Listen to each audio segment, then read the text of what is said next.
The United States is pushing for Lebanon-based Hezbollah to give up its weapons. U.S. Envoy Tom Barrack is in Beirut for talks. The Lebanese government has ordered the army to ensure all weapons are under the state's control by the end of this year.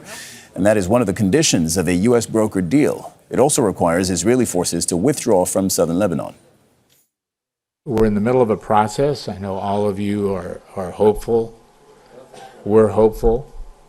I think what's happened on the part of the cabinet, the government, the ministers, the people, in trying to claw back to a place where we have prosperity, peace, and understanding is well in tow.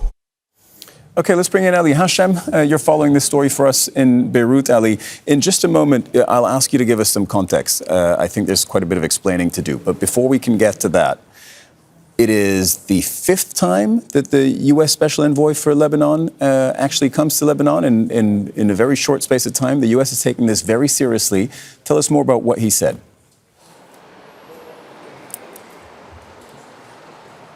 Well, Tom Barrack and his team met with the Lebanese President Aoun.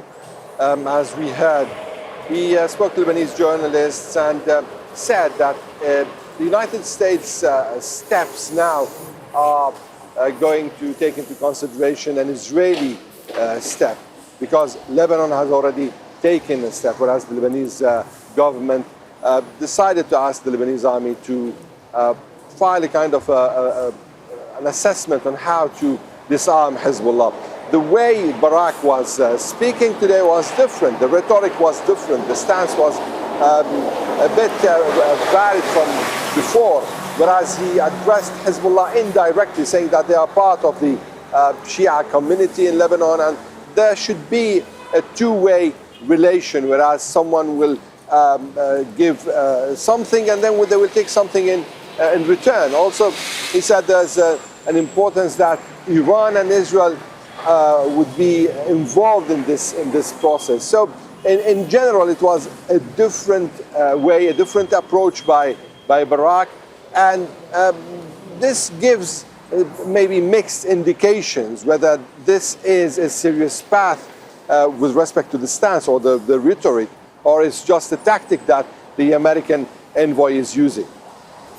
So for viewers unfamiliar with Lebanese politics, give us, as I said, the context, because disarming Hezbollah, even mentioning the disarmament of Hezbollah, is one of the most sensitive issues in Lebanese politics. Well, this issue has been going on for years. Since the end of the Lebanese civil war, there's been calls on disarming armed factions. However, given the fact that Lebanon was occupied, South Lebanon was occupied by Israel, Hezbollah was playing the role of a resistance, whereas they were trying to liberate the Lebanese territories. Then after 2000, Israel withdrew from Lebanon, and then it started becoming a different request by some Lebanese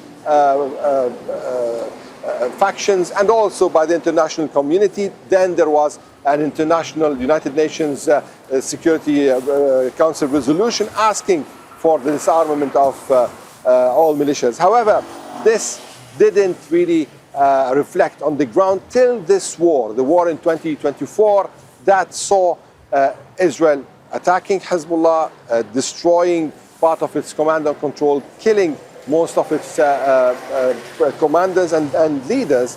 And then there is a different situation now, a different status quo. And of course, with the fall of the Assad regime in Syria, things became completely different for Hezbollah and also for the Lebanese political elite. And we started seeing variations within the Lebanese political elite. Now there is a government that's stressing on the importance of disarming Hezbollah. There's an American paper actually that asked the Lebanese government to work on disarming Hezbollah, and this is linked also to the situation in the south, because the war ended with a ceasefire that called on Hezbollah to leave the southern area, the south of the Litani River. Now the disarmament issue, or the request, is covering the whole Lebanese map. So, and this is why Hezbollah is refusing to go in this path, or at least warning that this will have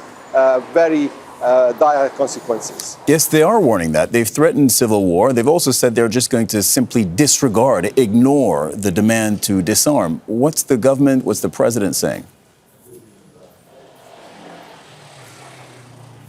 Well, what Hezbollah was saying is that the time, as far as there is Israeli occupation of Lebanese territories, as far as there is Israeli attacks on Lebanese territories, then there's no logic in discussing disarming. And the Lebanese government is saying, no, Hezbollah shall disarm. Yesterday, the Lebanese president gave an interview, the Lebanese prime minister also, and the Lebanese speaker, while the Lebanese president and prime minister were stressing that this path will continue. And the Lebanese president said that he knows that there's a lot of pressure, and at the end, Lebanon cannot face this pressure, and Lebanon cannot afford being isolated. However, the Speaker of the Parliament, Naim Berri, who is an ally of Hezbollah, clarified that without ending the Israeli occupation, without ending the Israeli attacks on Lebanon, daily attacks since the end of the war on the 27th of November 2024 till this moment, there are more than 250 Lebanese killed by Israeli attacks on a daily basis. So what he's saying is that without ending this situation, there's no possibility to discuss this issue about Hezbollah. Ali Hashem reporting from the Lebanese capital, Beirut. Thank you very much, Ali. Don't miss out. Get a full picture. Subscribe to Al Jazeera for reliable news, expert insight. Like, share, stay ahead.